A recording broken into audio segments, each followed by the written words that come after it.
Hello everybody, welcome to Eng Lang Pro's YouTube channel. My name is Tori, I'm one of the tutors on the team, and today I'm going to be walking you through some content that is definitely going to be relevant throughout the rest of the year, and particularly in the essay section of your final exam and your AC section of your final exam, and that is politeness theory and face needs. So, without further ado, let's get straight into it. So I'm going to start by showing you this scrap piece of paper, which is what I wrote in my year 12, which was 2022, so a while ago now. I wrote this and I had it stuck on my wall right above my desk, and I looked at it every day that I was working, and it's positive politeness and negative need politeness on a scale. So as you see on the left side, I've got positive need politeness, which is creating intimacy and reinforcing solidarity. And on the right side, I've got negative need politeness, which is emphasizing social distance and acknowledging hierarchies. So that's very briefly what we're going to be discussing today, and I'll refer back to this as we go on. So to start off with, let's do a definition. So we'll start with the actual theory. It's Brown and Levinson's politeness theory. It was originally published in 1978. That's the date I used on the exam. But when you're doing your research, you might find that they put a date as 1987. That's because a revised version was then published. But let's head over here. This is the revised version, the Penelope Brown and Stephen C. Levinson version. If you want to find this, all you need to do is Google politeness theory, Brown and Levinson, scroll down past Wikipedia and head to this one here. This is a PDF version and it'll open up to the actual text, which is very exciting. And I would highly, highly recommend reading it. What's absolutely insane is that they've somehow, as much as I wish to escape mathematics by doing English language, they've managed to put in an equation, which is just shocking. Please do not learn about this. It is not relevant, but just very, very funny that they put that in. So let's talk about what Penelope Brown and Stephen Levinson were talking about when they wrote their politeness, some universals in language usage.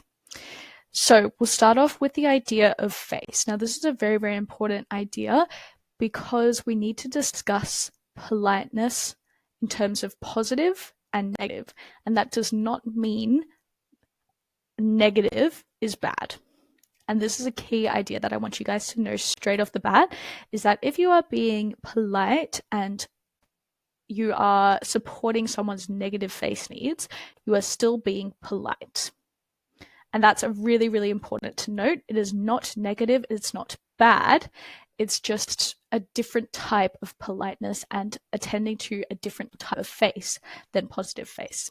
So let's talk about the assumptions that Brown and Levinson make. First, face is the idea of a public self-image that every member wants to claim for himself, consisting in two related aspects, and these are the two, positive and negative. Starting with negative face, the basic claim to territories, personal preserves rights to non-distraction, i.e. to freedom of action and freedom from imposition. And this is the part that I would recommend you guys really, really pay attention to freedom of action and freedom from imposition. So in more simple terms, I would describe it as to not be imposed upon or to be respected.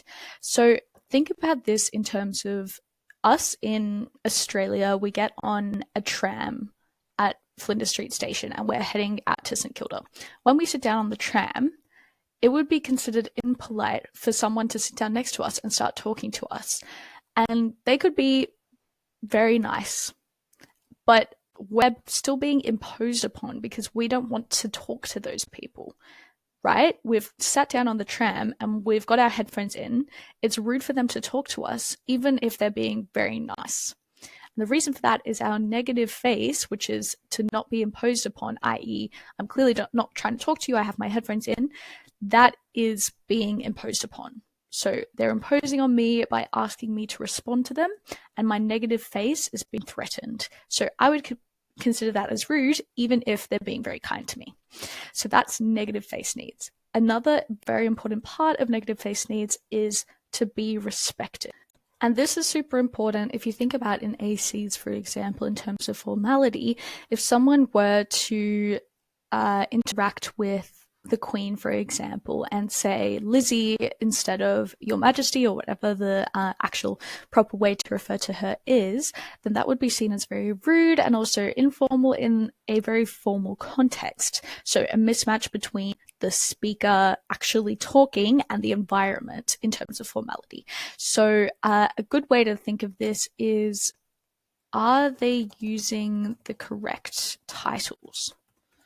Because if they aren't, that's very affronting to the negative face because they're not respecting the hierarchy, as was said up here in this little graph that I had up over my desk. So that's the general idea of negative face. Think negative face is to not be imposed upon and to be respected. And I like to think of it as like important people I need to be very respectful towards, and I need to use the correct titles, and I need to not impose on them. Now let's talk about positive face. So positive face, the positive, consistent self-image or personality, crucially including the desire that this self-image be appreciated and approved of, claimed by interactants.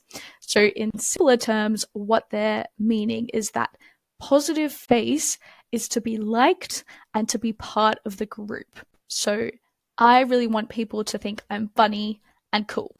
And that's my positive face. That's my positive identity, that I want everyone to like me. So me sitting down on the tram in public transport, not being spoken to, that's my negative face needs.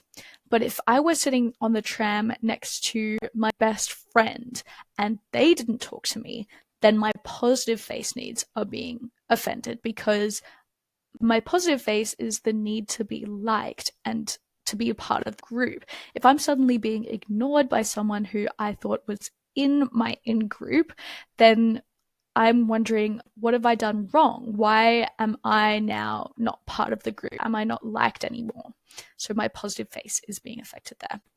So now let's talk about strategies. These are really important because when you're analyzing in your AC, these are the things that you're going to be picking out. You're going to be picking out the actual language that's being used, the actual strategies that are being used in order to appeal to or to offend positive or negative face needs. So for politeness strategies, let's discuss the difference between positive and negative politeness strategies, and we'll have a look at the actual text first. So I can tell that I know that I should say this writing is quite old and therefore a little bit hard to understand. So I'll go through the original works and then we'll have a look at this paper, which is from the European Journal of Language and Cultural Studies, called Revisiting Brown and Levinson's Theory of Politeness, that you guys are free to look at as well. I don't think it's, you don't need to sign in. I haven't signed in here.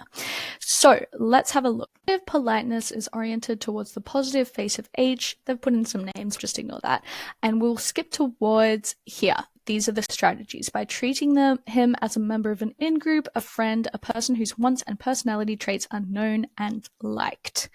And then they go on to talk about potential face threat being minimized by assurance that in general, S wants at least some of H's wants, so they have a bit of common ground. In terms of this paper, I think it'll be explained a little bit more clearly here. So positive politeness is redressed aimed at the addressee's positive face, his lasting desire that his wants should be considered desirable. So face is something that is emotionally invested and can be lost, maintained, or enhanced, and must therefore be constantly attended to. And how do we attend to positive face? By doing these strategies. Claiming common ground, conveying the speaker and hearers are cooperators, and fulfilling the hearer's wants for some underlying goals like requests, questions, etc. So they go on to explain in depth claiming common ground, in-group membership, and here, so claiming similar opinions, background, empathy, attitudes. So, for example, if someone says, oh, I've just been feeling really tired and I just feel like I can't cope with year 12, and a friend of theirs straight up replies, no, same here. I just cannot cope. There's just too much on. I can't keep playing basketball and doing all these sacks and being in the musical, blah, blah, blah, blah. Then yeah, now we've got that common ground, and it makes you feel better, right? It makes you feel like you're part of that in-group and your positive face needs are being attended to. What else have we got? Cooperators. So here we've got presupposing or assuming S is concern or awareness, H is want. So that's getting a bit complicated. You guys don't need to memorize any of this. This is a paper. You definitely do not need to go into that depth. Just wanted you guys to be aware of these resources that you can have a look at if you're interested, but we'll go into some, let's go on and have a look at my summary. So I'll put myself in the corner. These are some of the strategies that you can use for positive need politeness. So I've got in a bit of an example of when we're going to use positive face needs. So when participants are intimate, share high solidarity, and are of equal status, they're more likely to be friends, right? And have that positive need politeness and use these strategies. So giving compliments or praise, expressing gratitude or appreciation, responding with encouragement, discussing past shared experience. So that's the common ground we were talking about. Taboo language, nicknames, and informal vocatives. So in your AC, when you see an informal vocative or a nickname, which is just a nickname, you can pick that up immediately and go, there, they're using positive face strategies. They're trying to appeal to someone's positive face needs. What does that indicate about the rapport that they have? What does that indicate about the social distance? What does that indicate about the register, the context? And go on to analyze that. You've also got offering invitations and jokes, and those together all form the informal, close solidarity, close social distance, positive politeness strategies.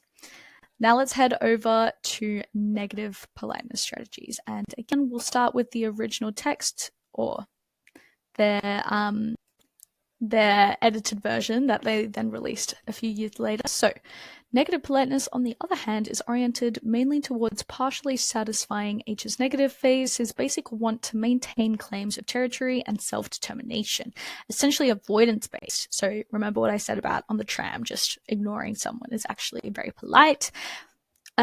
Here we are respecting negative face wants and will not interfere with freedom of action. And I'm going to come back to this point. It's a very interesting and kind of niche thing that not a lot of Year 12 students will pick up in their final exam AC, but it's very interesting and a great piece of analysis. So continuing on with discussion of negative politeness. So being conventionally indirect. So again, avoidance-based attitude, negative politeness. Here we go. Let's talk about it right now. So what is a face-threatening act? It's just the opposite of the politeness strategies. It's when we're actually going to threaten positive face needs, so my friend ignoring me on the tram, or we're going to threaten negative face needs, the stranger talking to me on the tram when I clearly don't want to be disrupted. So when, for example, we have a large social distance, let's say it's me and the principal, and I'm in the principal's office for some reason. I didn't do anything wrong, but for some reason I'm in the principal's office and it's really cold. It's windy outside. It's snowing. Let's really pull in the imagery. So it's snowing for some reason in Melbourne. It's really cold. And again, for some reason, I'm in the principal's office and the window is open. This guy, he has 4 coats on, so he's all comfortable, but I'm freezing. Since we have that large social distance, I'm going to be referring to him as Mr. or Sir or whatever. That's already tick. I've got that negative politeness strategy. I'm respecting using the correct titles. But I really want the window to be closed. So am I going to use the face-threatening act? Am I going to impose on the principal by saying, can you please close the window? Asking him to do something, right? Or even close the window and imperative, or can you please close the window with that questioning intonation. Either way, I want something from him, right? That's imposing on his negative needs, his negative face, which is to not be imposed upon. Instead, I might say something like, it's really chilly in here. A declarative. And I'm doing that because I want him to pick up on it without me directly saying, can you close the window? Or please close the window. That's a really kind of niche thing that not a lot of people will pick up. when it comes to politeness strategies. So using declaratives instead of imperatives or instead of interrogatives is a way that we can use our syntax in order to avoid face-threatening acts. Not presuming or assuming, not coercing, obviously, and then what else have they got? Not impinging, yeah. So again, this is something you guys can look at in your own time. It's very in-depth details. You don't have to. This video should be enough for your understanding in terms of Year 12 English language. Awesome. So those are the strategies. Let's go summarize. So negative need politeness emphasizes social distance and acknowledges hierarchy. So we already said talking about formal titles or non-reciprocal vocatives. So non-reciprocal meaning I don't get to be called sir because I'm not as high up as the principal is. Avoiding face-threatening acts, as always, although avoiding face-threatening acts is going to be both a positive and negative need politeness strategy, obviously, because we're not threatening face. But I think what I meant with this, again, this is my actual Year 12 notes. What I meant is to avoid imposition. Offering apologies for impositions using euphemisms and platitudes. I didn't know what platitudes meant. Platitudes is just overall, those like means nothing, sort of look on the bright side, everything happens for a reason, time heals all wounds, meaningless statements, overused. Indirectness and hedging, politeness markers, all of those are strategies. So hedging it's like, I'm really cold. I'm really trying to be indirect and not ask him to close the window.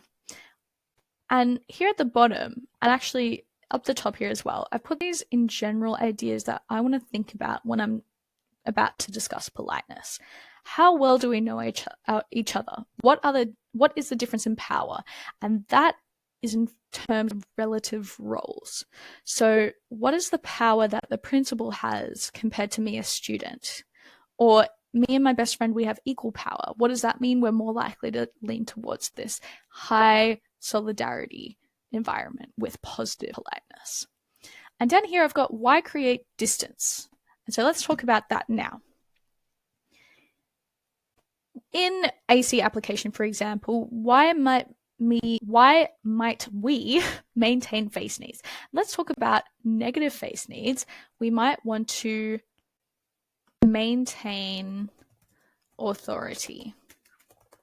So similar to like you scratch my back, I scratch yours. When we become older and become, for let's say we even just age actually, even the simple fact that someone is older than you requires you to be respectful to them unless there is some other role that they play in your life, like an older sibling, for example. So to maintain that authority, we're going to have to maintain that social distance and maintain the hierarchy by not threatening negative face. What about why would we maintain positive face needs? To build rapport, to reduce social distance, to build in-group membership. And then these are all purposes. They're in the study design as well. So if you look up at the study design, you're going to see that they include politeness strategies. So they've got positive and negative face-threatening acts, positive and negative politeness, and they've also given you a bit of an explanation of what they are. So the idea of politeness as an awareness of the public and or personal image of another individual and includes face needs, either positive, our need to be well regarded, or negative, our need to have the freedom to act as we wish. Politeness strategies are used to mitigate face-threatening acts, both positive and negative. These ideas were proposed by Brennan and Levinson. So they've talked a bit about face-threatening acts. What are face-threatening acts? Literally just anything that threatens our positive or negative face.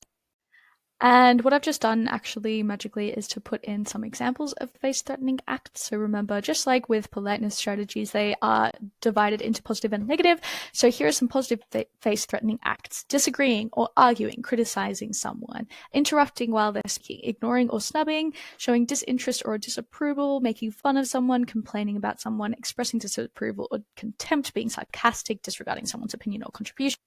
All of these things will threaten someone's positive face. And for negative face threatening acts, we've got giving orders or commands, making requests, asking advice, asking personal questions, reminding someone of something, interrupting someone's activity, making promises or commitment on someone else's behalf, using nicknames without consent, invading personal space or time, insisting or pressuring someone. So these are all going to impose on someone's freedom to act as they wish.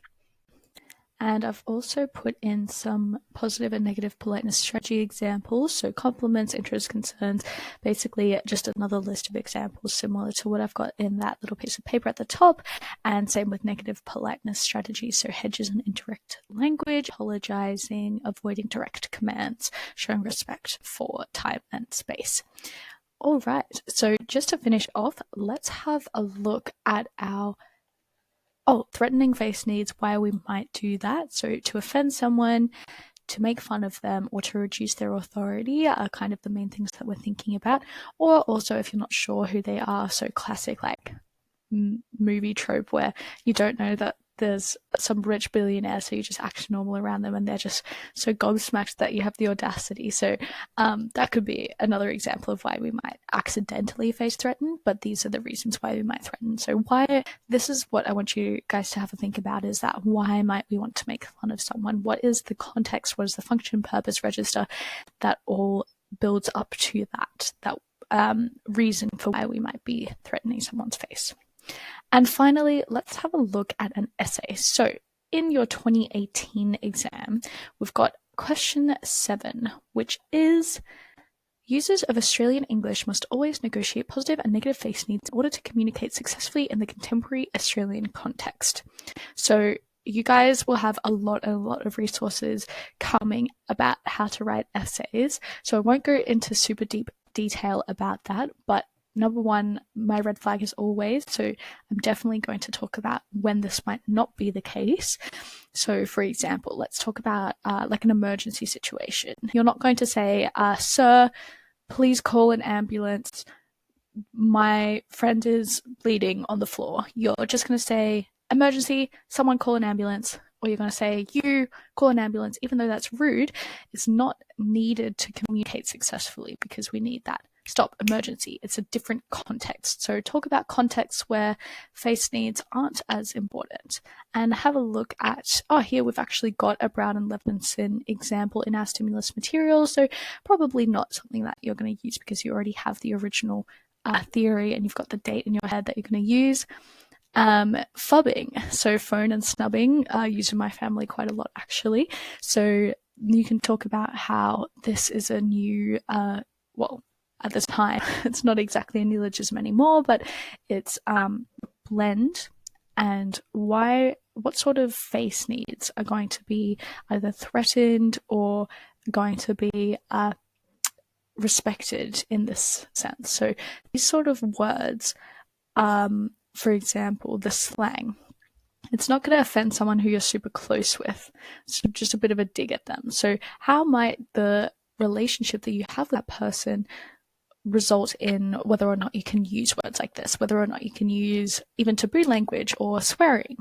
Then some of the topics with which current research into politeness is concerned go back decades. Acquisition of linguistic behavior by children. Face honorifics. Yeah, honorifics is another word for those formal vocatives or titles that we were talking about.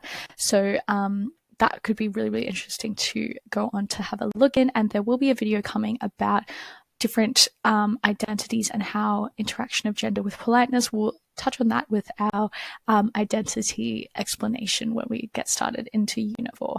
So I hope that all of this has been helpful, and please do feel free to take that exam topic and test yourself. Am I able to discuss politeness strategies in an essay sort of format, maybe a yes, no paragraph outline? And yeah, I really hope that you guys have gotten a lot of value out of this session, that you understand about politeness theory from Brown and Levinson, you know about face needs, positive and negative, how they are different and how they are both very, very important regarding the context, the register, how the social distance between participants. You know politeness strategies, positive and negative politeness strategies. You've got examples that we've looked at, and positive a negative face-threatening acts, which is just when we are affronting someone's face needs. Then we've had a little bit of a look at what sort of purposes this might be related to, why we might threaten face needs, and we've had a little look at the fact that this is going to come up. This is relevant in your final exams. It was in the 2018 exam. And so hopefully, please do a little bit of reading up on politeness theory. It's really, really fascinating, and you'll learn a lot, and it is definitely relevant in terms of our cultural context and our discussions with everyday interactions, and that's what English language is really about. So I've been Tori. I hope you've enjoyed this lesson, and we'll see you next time. Bye-bye.